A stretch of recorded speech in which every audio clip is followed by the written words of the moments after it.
Right, I think we're ready to get going. Okay, good. Let her rip. Welcome everyone to today's webinar, Succession Planning Essentials, and making sure that you're building a business for success beyond you.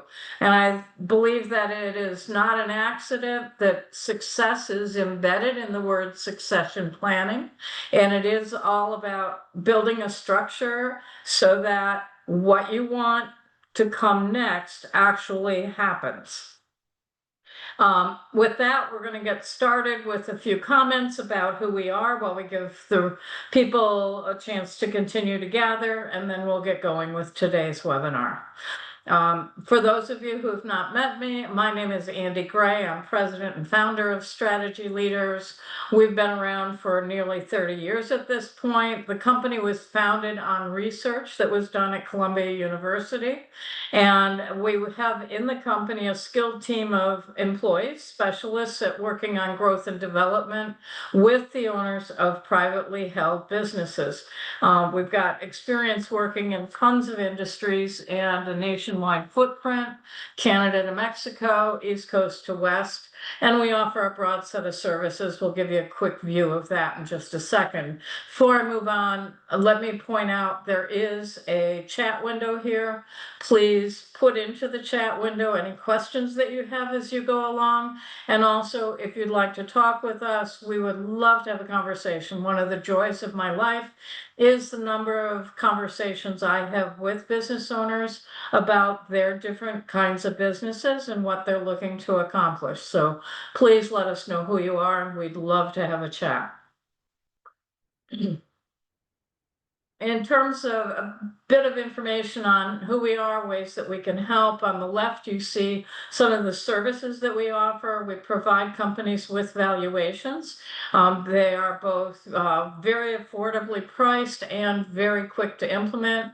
We just actually finished one for a business owner. They needed a valuation for tax purposes, and we got it done in just over a week and at a price that he thought was very, very fair and appropriate for his business. It's a significantly sized business with some new partners coming in. We'll talk about that kind of stuff as we go through the succession planning here.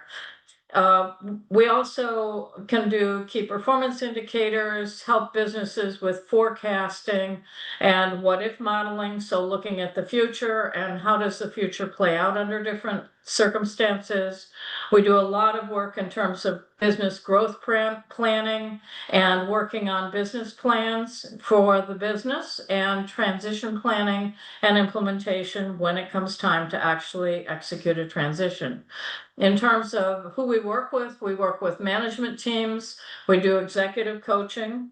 We also do weave in buy-sell advisory services, so bringing business owners who are looking to sell or owners who are looking to grow through acquisition through the process and educating them on what happens in the process. And we also do a lot of next generation training and development. So if you would like to know more, please go to our website, take a look there, something into the chat window to let us know that you'd like to talk with us. No obligation. We'd love to have a chat. So how do we prepare this webinar today?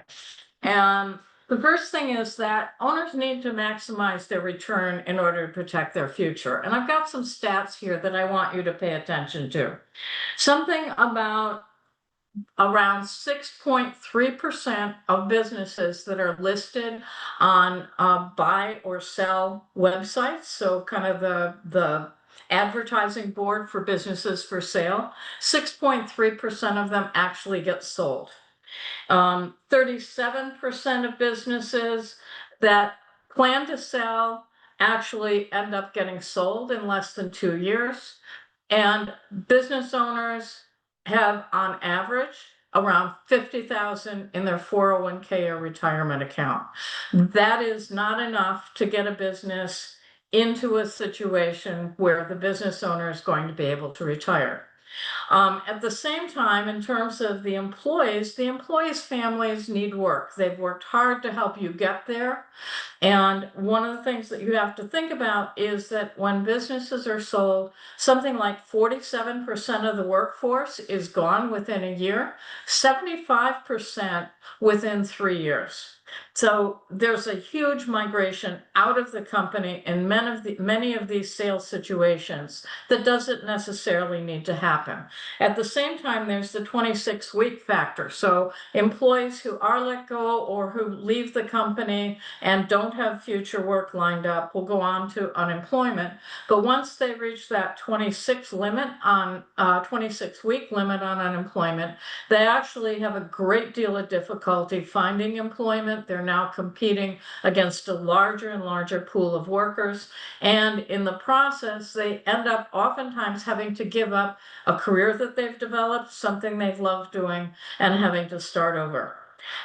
In terms of the local community needs your business to stay strong and healthy. For every job that you have in your company, that job tends to lead, it's been documented, tends to lead to 6 other jobs in the local community. That's restaurants, car dealerships, any services that you buy, any products that you buy, stores that you frequent. And if you really question the importance of your small business, I would encourage you to look at wastelands that are scattered throughout the country. So businesses that have closed up and gone away, and then ultimately the communities have as well. Finally, there's the shared pride of accomplishment of building continuity and legacy. And in terms of that, the 50 to 70% of businesses don't actually get transacted. And that again leads to this whole wasteland issue. This is what we're trying to prevent. We know that it's important to the economy. The SBA is committed to making sure that your business does have continuity, has the financial backing to achieve continuity. So we know it's important to the government, and we'd like to help make sure that not a single business goes away when it's time for a transition.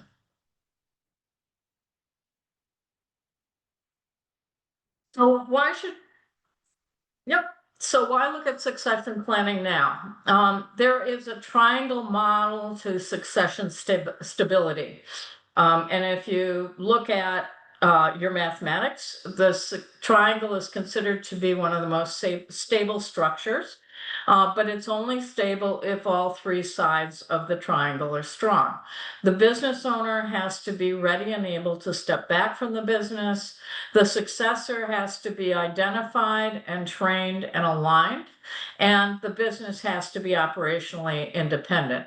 In fact, 80% of businesses owners plan to exit in the next 10 years. That's an amazing number. Less than 30% have a written succession plan. And I would say to you, if you don't have a written succession plan, that's one of the key weaknesses. And the business development, business being dependent on the owner tends to lose value fast, and it accelerates as you get closer and closer to sale. So if any one of these 3 areas fails, the succession plan wobbles or collapses, and it's just like pulling out a side of a triangle.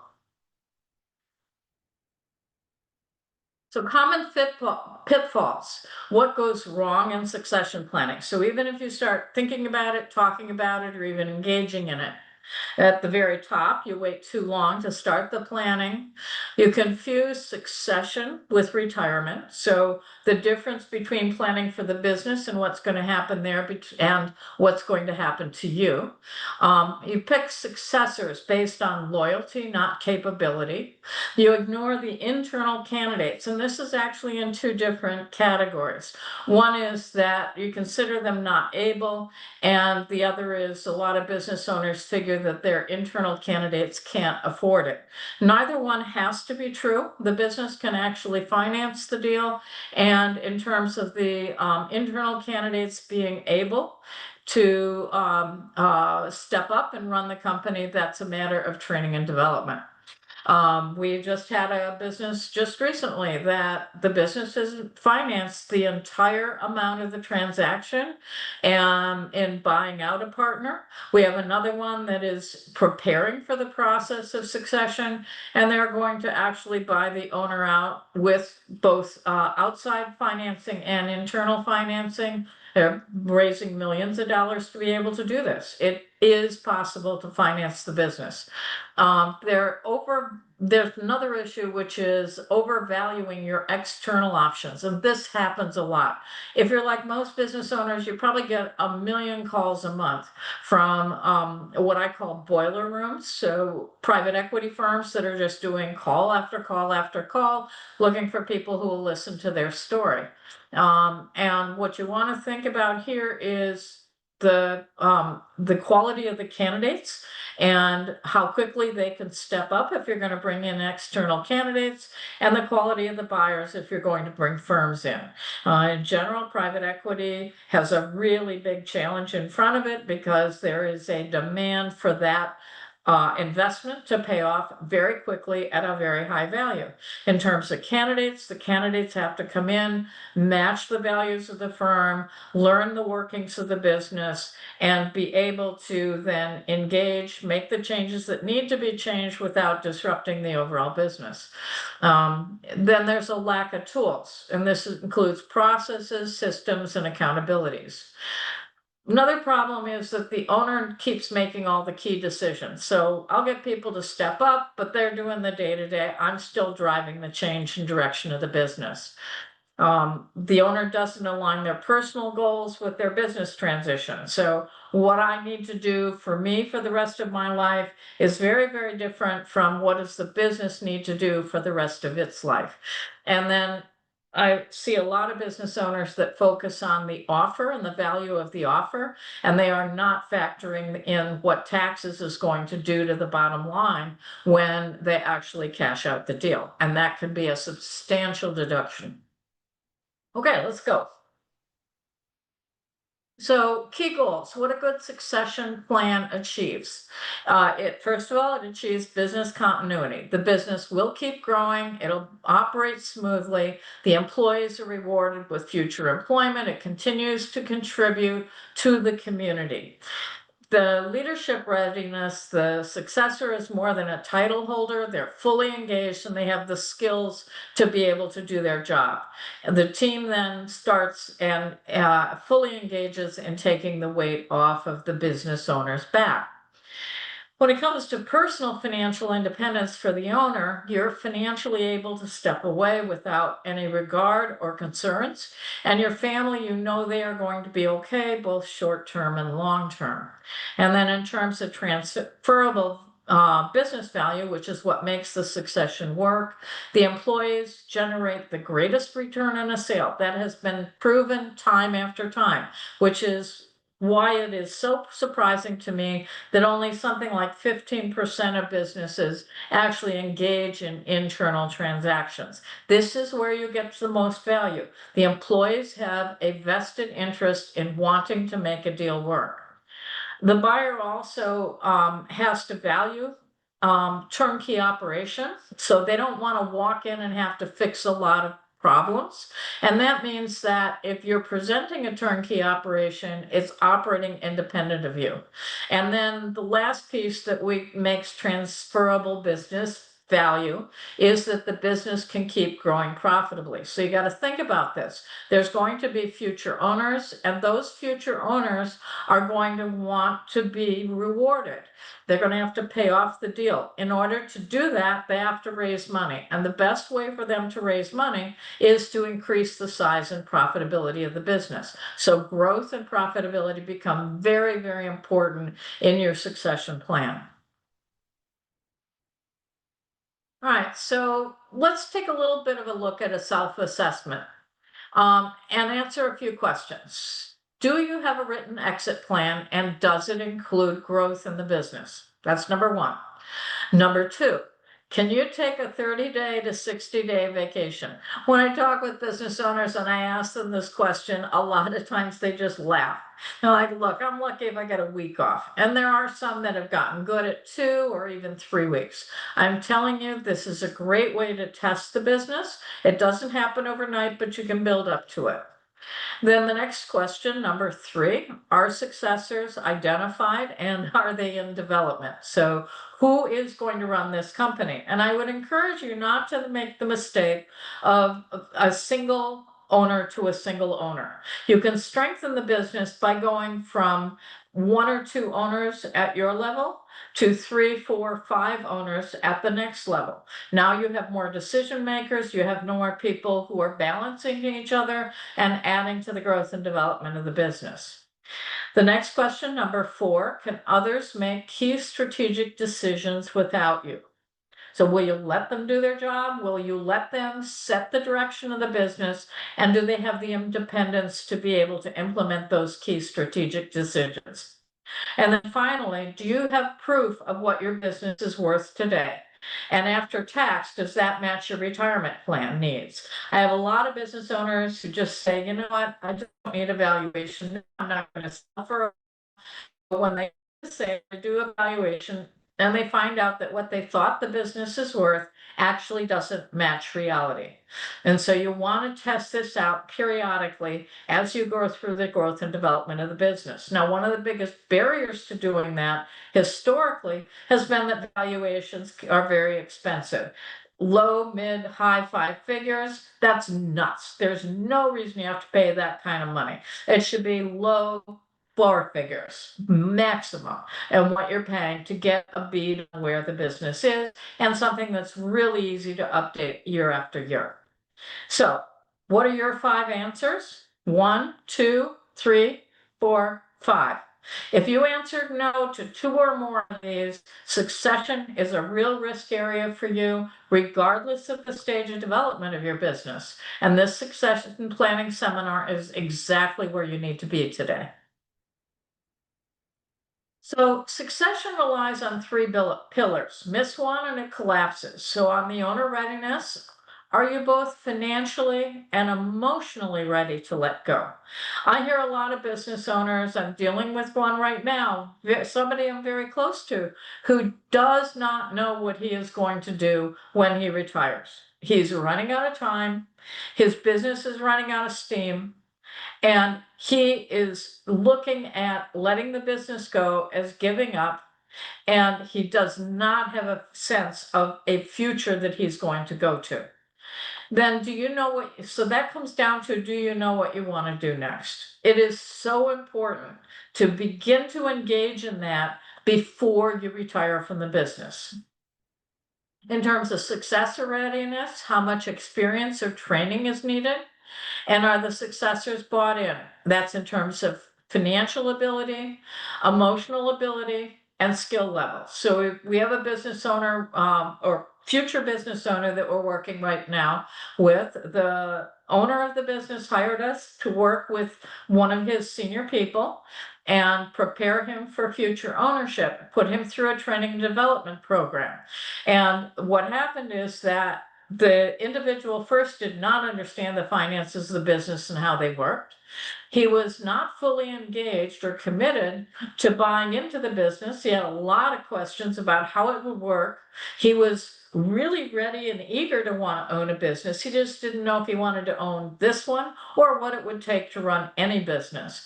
And then finally, when it comes to running any business, he was working in operations and did not have enough of an appreciation for how much skill he would have to have on the sales side in order to make this business successful post-sale. We've worked on all of that, and he shows up ready for every meeting now. Here's the new sales I'm working on. Here's who I'm engaged with. Here's what we're looking at as future opportunities for the business. It's really wonderful to watch that transition. Then in terms of business readiness, the question, can the business run without you? Do you have systems, reporting, accountability, and analysis in place? Those are all key components of a business that runs well, and each one of those pieces can be broken down into lots of sub-elements. And then are the financials strong enough for the sale? So it's not just about having financial reporting in place, but what is that financial reporting telling you about the present and about the future of the business? And that's where you want to tell the story about, can you double revenue and can you triple profit in multiple cycles? That's what our clients are doing all day long. Double revenue, triple profit, repetitive cycles. You build that, you now have a machine that somebody's going to want to buy. Next, finding the right successor and getting them ready. You've got two choices, internal candidates and external candidates. On the internal side, a management team, family members, key employees. They may not be part of the management team yet, but you see them as potential. On the external side, you've got hired executives. So I'm going to go out and hire some expertise, whether it's a CEO, a CFO, a chief operations officer, chief sales officer, or multiple parts of that team. Buyers, so somebody's going to come in and step in ready to buy the business, things like family offices who are looking for a place to invest their funds, but very often they're not looking to get engaged in actually running the business. They want something that's turnkey. And then mergers and acquisitions candidates. So there's a huge leverageability in the business. The M&A candidates are looking to put their money in for a few short years and have a fairly likely successful outcome at getting a significant multiple on their investment. As you look at these choices, you've got to go in and evaluate the leadership, values, and alignment. So it's not just about loyalty of anybody, whether they're internal or external, but what skills and what abilities do they bring to the table, not just as of today, but their ability to run a business, as you see in that bottom bullet, at twice the size. So can they lead this business forward? If it's internal successors, they know the culture, they've been there, but they may lack the growth mindset. They may lack the skills to achieve the growth. If it's external successors, they bring experience. They may have seen something bigger, hopefully in your industry, but they need to be onboarded and they need to be engaged. It's going to take a year to go on a shakedown cruise with them. We had a client of ours that they had internal candidates, they had external candidates. They made a choice to bring in a guy, not our recommendation, but they brought in a guy and spent a lot of money on him, hoping that he would be the answer. And in fact, he was gone within a year.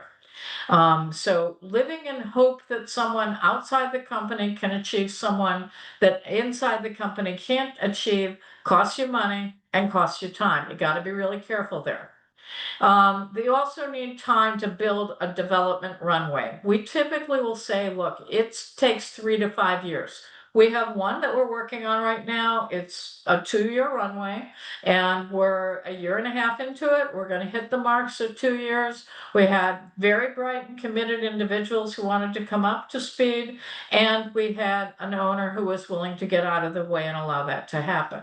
Now, on the other hand, we talked to a company this past year, 3 in the next generation, and they couldn't even show up for a meeting. And the exiting member could not get across to them the importance of building skill beyond what they already knew how to do. And there is not going to be enough money to run the company in the future unless they learn a new set of skills to complement what they already know.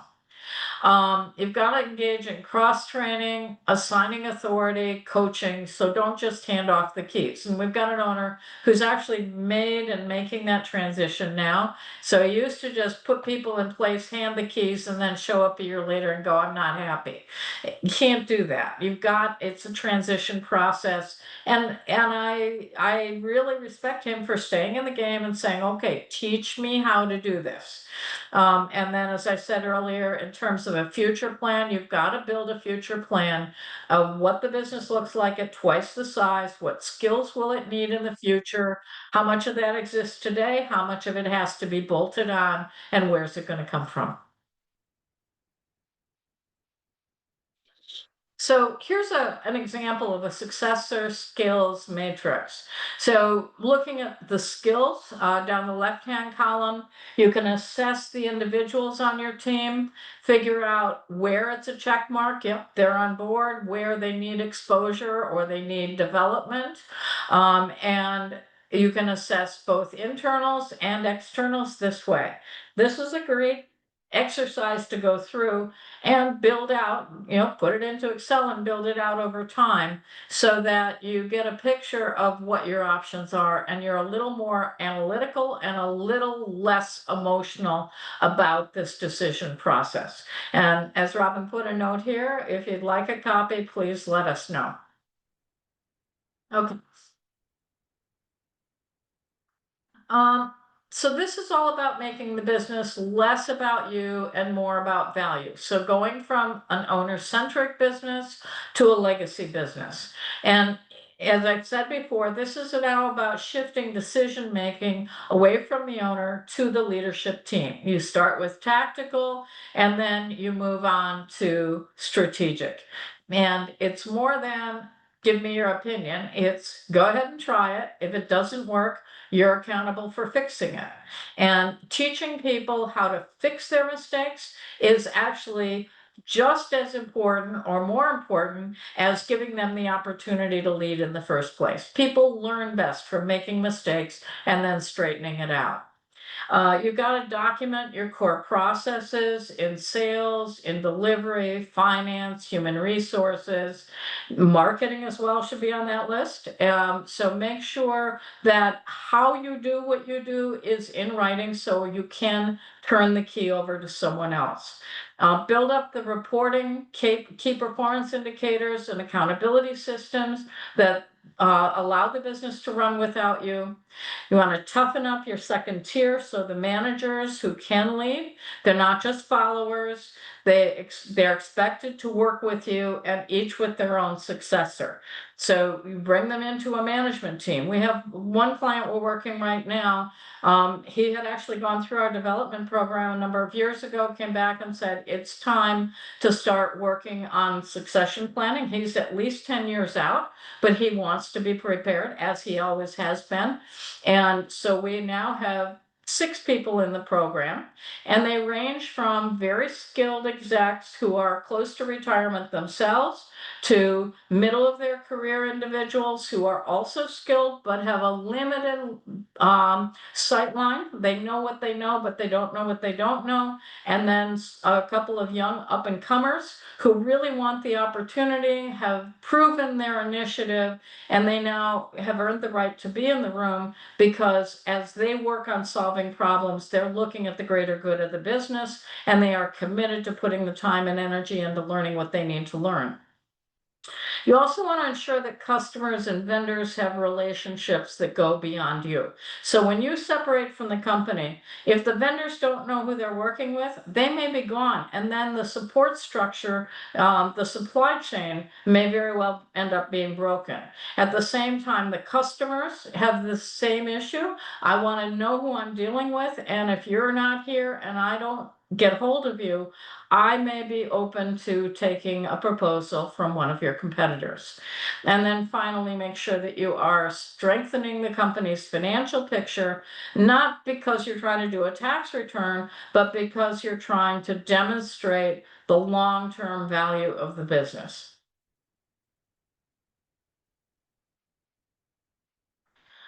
So here's some real world transitions that worked or didn't work. One client reduced owner dependence and they increased their value by 40%. And this was within a few short years of engaging. I think this was about an 18-month timeline, actually. The second was a client who decided to put off planning. We tracked their progress.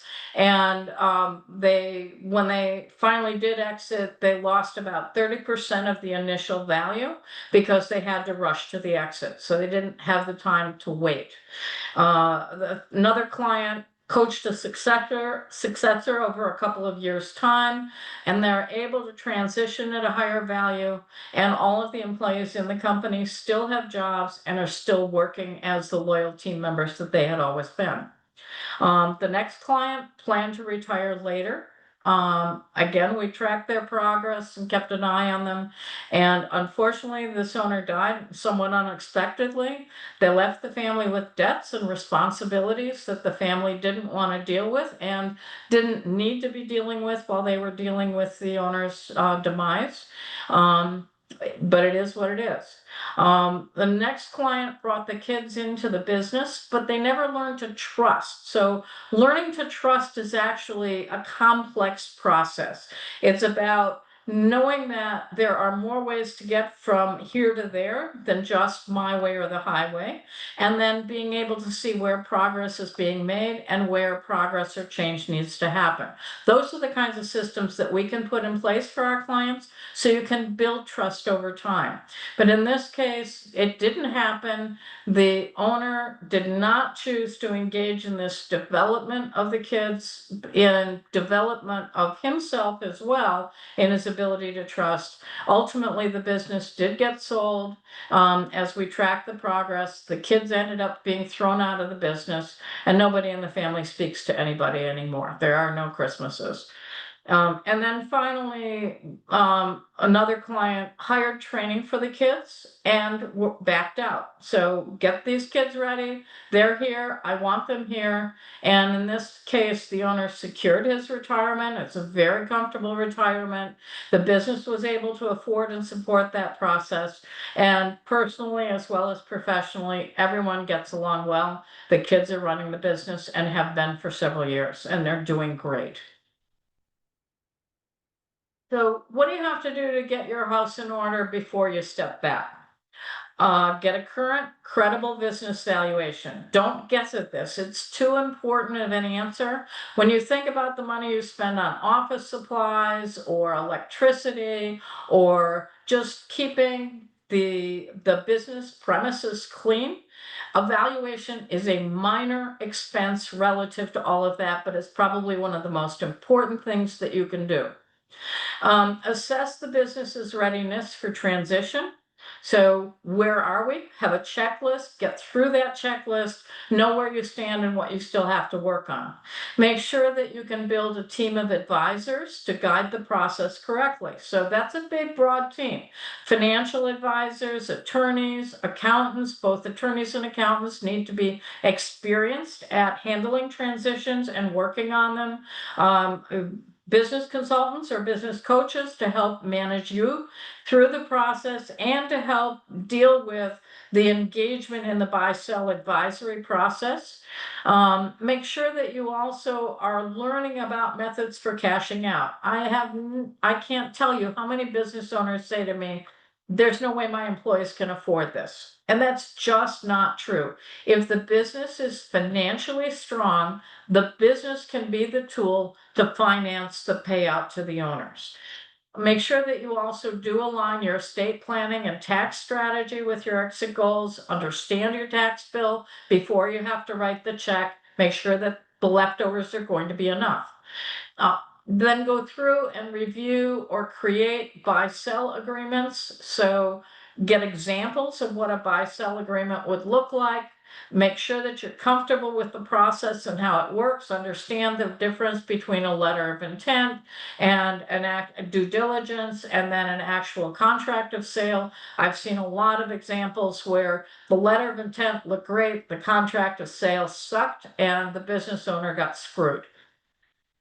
Consider key person insurance and liability protection. So make sure that if you have key players, either sales or operations in particular, you've got insurance to replace those people if something happens to them.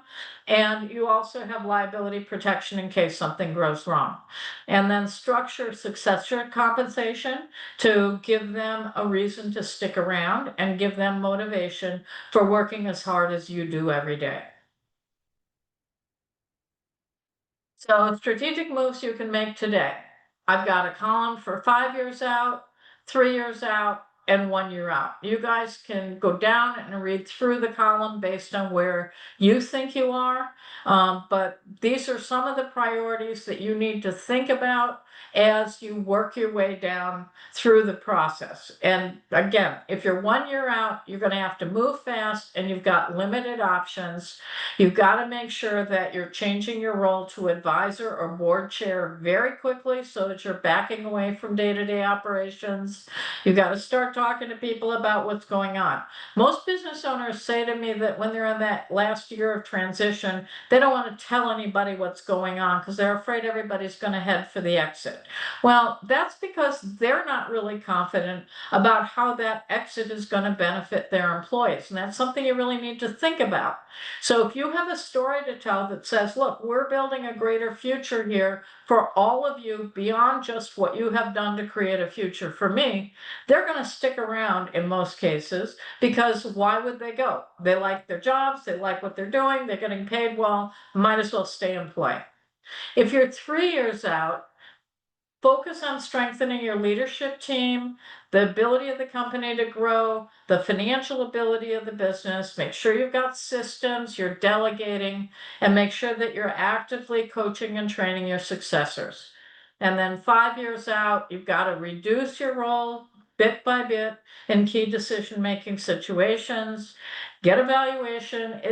Business owners say, but 5 years, it seems so far away. It won't be valuable or accurate when I exit. That's right. I absolutely agree with that. So you've got to get a system that you can update easily, quickly, year after year to see what kind of progress you're making.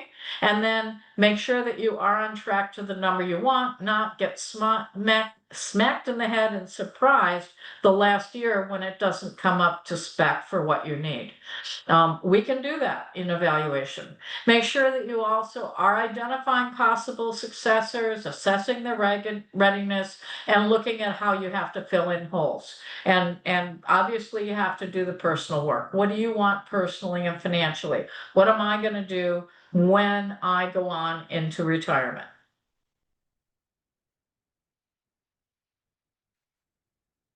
How to actually execute your succession plan. You have a tool on the left and you have what to do to help it on the right.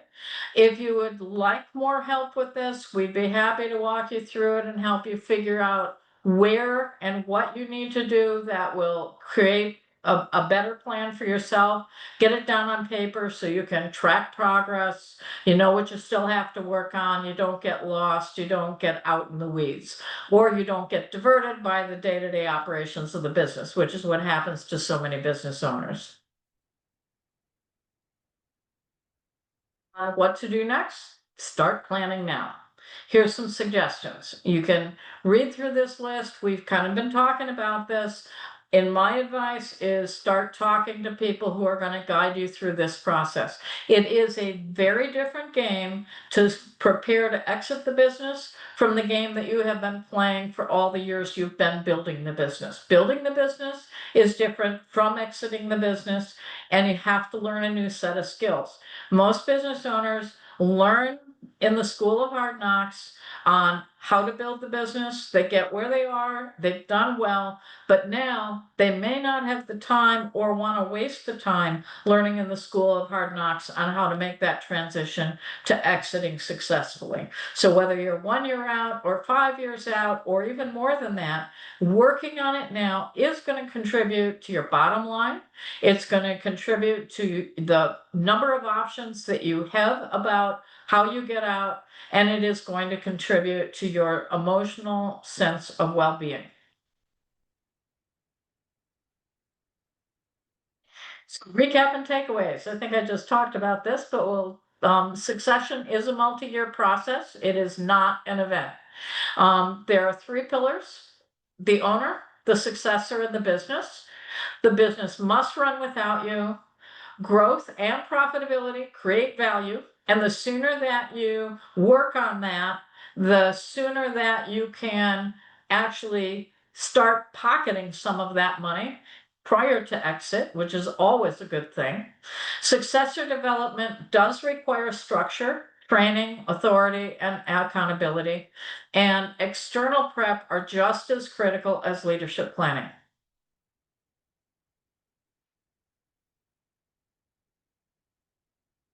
One last thing, you don't have to sell to benefit. So by building a company that has successor ability, that can make it through the succession planning process, gets the monkey off your back, creates greater profitability, sustainable growth, and a business that can run without you.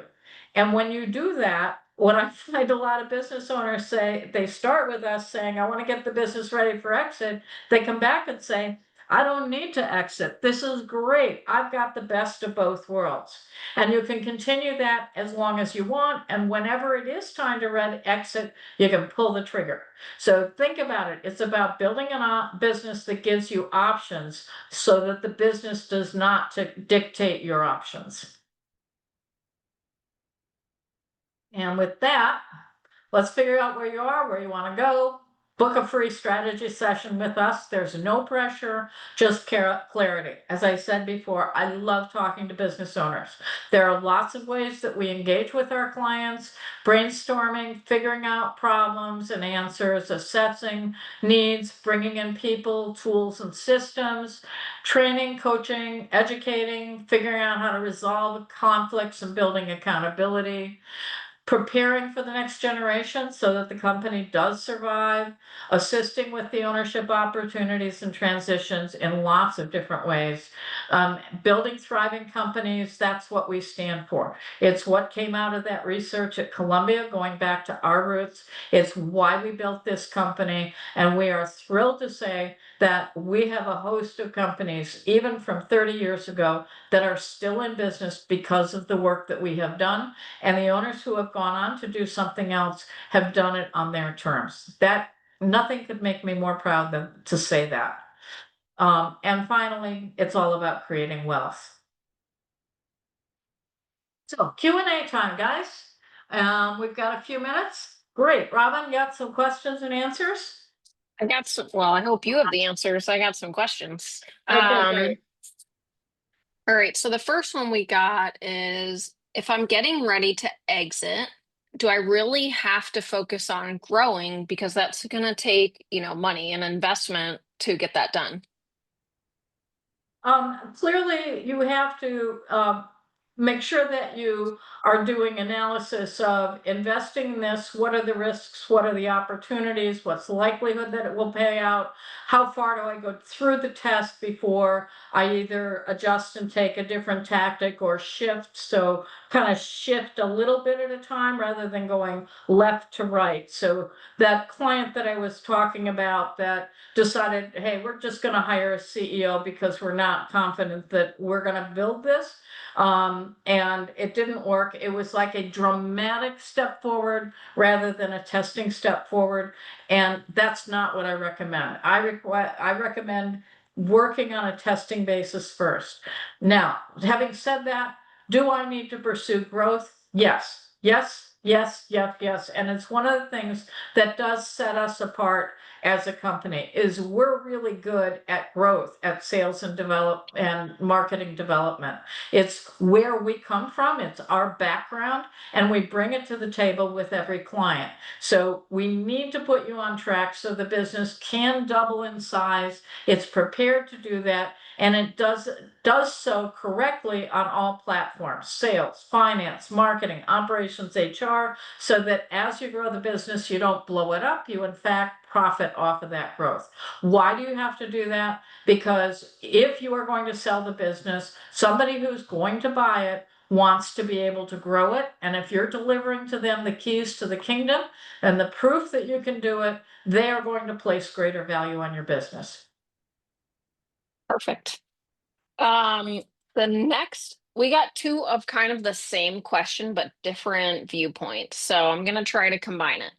So the first one is that my kids are in my business, but I don't think they're the right successor. And then we funny enough, have another person who says, my kids are not in my business, but I want them to take the business from me. So kids in the business, you've got to figure out where they stand. So you could have entitlement issues, you could have skill issues, you could have interest issues, you could have accountability issues, and you've got to sort all of that out. That doesn't just happen overnight by asking them 5 questions and going, okay, I got a beat on this kid. And oftentimes I find that the owner, as a parent, asking kids to step up may or may not be doing so in a way that's going to be productive. You got a lot of baggage there from a lot of years of engagement going back to kindergarten and on forward. So you want to make sure that you've got the kids working with somebody that can train and develop them and then give you accurate feedback on how it's going. And is not just going to suck up to you and say, oh, sure, they're doing great, let's keep going, if they're not. Make sure that they and you have accurate and valuable support to get through the assessment process, figure out if they are the right fit, and then get them prepared to engage if they are. And if they're not, help them figure out where they're going to go next and what you're going to do when you've got to fill the holes that you thought they were going to fill. Now, on the other side, I want my kids to join the business. Something like 70% of business owners say that, and something like 70% of the kids say, I'd rather have the money. So this takes some family counseling. It means sitting down with your kids and talking openly and honestly about it. I would look at things like, have the kids shown any interest in the business? Most common way that I see kids engaging in the business is they come in after school, high school, maybe even before high school and during college, weekends, during the summer, and they work in the business. And when they do that, you want to make sure that they're assigned to people who are going to encourage them and teach them. So not just somebody that's going to toss them aside and say, stay out of my way, kid, but they're going to give them positive experiences in the business. And you watch how that plays out. You sit down and talk to them at the end of the summer. What did they like? What didn't they like? Just like you would do an exit interview with any employee. As they continue to come along, you probably want them to go out and get experience somewhere else in the world.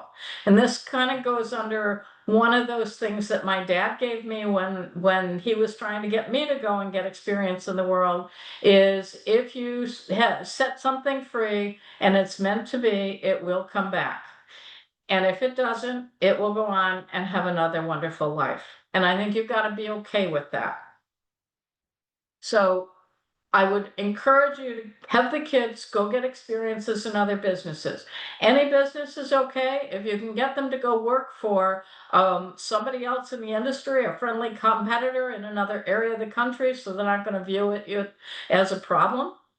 That'd be great. They can learn about the business on somebody else's dime. They can get beat up for accountabilities by somebody else, not you, and then bring them back after they've gotten 3 to 5 years worth of experience. And if they are willing to engage with that, they're now starting to prove themselves. And you very much want to think about not just the kids, but the rest of the employee population. So who else is here who has proven their right to be here? And even though they don't have the same last name, do they have a right to, in the future, be a part of the ownership structure of this business? We're dealing with that right now. It's a multi-generation company. The next generation is taking over, and we're now running out of family members. The next generation doesn't have kids yet. It'll be another 20 to 30 years before those kids are ready to even step up. But there are very skilled executives in the business who are going to want to be owners of the business. And so now they've got to think about strengthening that leadership bench, increasing the engagement with people who've earned the right, and making sure that they're building a long-term succession plan for the business. I have 2 more questions. Okay. Um, on the topic of successors, if I bring in an outsider, how do I handle my existing team and setting expectations and kind of making sure it doesn't blow up? I think this person Um, is talking about like cultural fit and just preparing the team for someone coming from the outside to lead them? So first thing I would do is I would do a lot of interviews. I would ask that person to come in and interview with a bunch of people, almost treat them as if you were hiring a consultant for the business. So I'd like you to go and engage with my employees, and I'd like you to give me, your assessment, what you're learning, watch how they engage, how much respect is happening on both sides, get your employees' feedback as well. If you have to pay them to do that work as a consultant, fine. People don't have to work for free to do this. But what you want to do is you want to see how the person handles themselves with your people and how your people deal with this individual. Once you work your way through that process, then I would make sure that you have an employment contract that does give you an out and doesn't commit you to a high ticket if you want to get out. So we have the right to have you exit the business. We are not locked into you. We have requirements for you in terms of delivery, of profitability, of growth, of employment quality. So a bunch of factors that they are required to hit metrics on. So that means setting up metrics. Make sure that you have a dashboard set up. If you don't have a dashboard that shows you quickly and easily what's going on, come and talk to us, because we can get those set up pretty easily. And that means that you can monitor at a distance what's going on and see early on if something's crashing or something's getting into trouble. Make sure that as this person steps in, that you slowly back out of the room. So sit in on meetings, call meetings, sit in on meetings, watch how meetings are happening, stay for part of the meeting, and then back out. It's kind of like, I call it the kindergarten syndrome. So when you first dropped your kids off at nursery school or kindergarten, you'd stay for an hour to see how they were doing, and the kid would keep looking over his shoulder to make sure you were still there. And then you'd start backing out of the room and you'd stay for half an hour or a few minutes, and then you'd head down the hall. It's the same sort of thing, is don't just turn it over. Watch how it's going. Walk around, management by walking around. Watch the decisions that are being made. Do they make sense to you? If they don't make sense, then ask somebody to sit down and explain to you, what did you decide? How did you decide it? And why did you decide it? And what are you going to do about it next? That's probably the most critical question at that stage. What are you going to do about it next? Because they have to be able to figure out their situations. You write on your forehead, I'm not an information bureau. I am not going to solve this problem for you. I am going to hold you accountable for solving it yourself. If you want to ask me questions, you can, but I am not going to solve this for you. Great. And then this last one, I Okay? think is a good one to end on.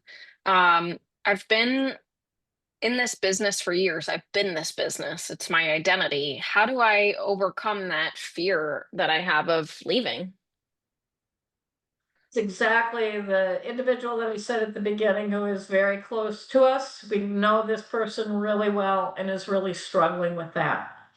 And one of the problems for most business owners is we put so much time and energy into this business that when it comes time to exit, we really don't have anything on the outside.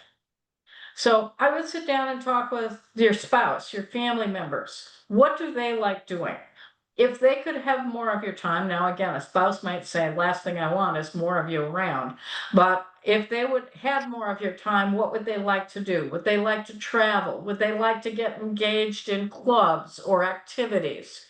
Start thinking about things you'd like to do. One good place to go is just start working out. Get a coach, set up a gym, something like that. Go to a gym, start working out, doing something that separates you from the business. And then as you get used to doing that, then start something else. What do you like doing the most? Do you like being part of the community activities? Do you want to learn more about something? Do you want to learn about history, or do you want to teach people about business? There are things that you know how to do, that you care about, and that you can do in the greater world. It's just a matter of figuring out how those pieces are going to fit together. But it takes time to do that, which means that You have to build the management team so that the business doesn't sit on your shoulders, so you're not sucked into it like a little vortex all the time. And you can actually then have some time to think about and try on for size various activities. Again, if you got 5 years to do it, you can try lots of activities. If you're 1 year out, you're kind of out of time, and you got to focus on what are the activities to get out of here, and let me pick 3 things I want to go learn to do. Awesome. Perfect. That's it. That's all the questions we got. Hey, well, great. Thanks, Robin. I appreciate you moderating this today, and thank you for helping put this together. And for those of you out there who'd like to book a call, please just reach out. My phone number's here. My email address is here. I would love to have a chat with you. I also popped your booking link into the chat here for anyone. Okay, great. Thank you very much, guys. Thank you all for your interest.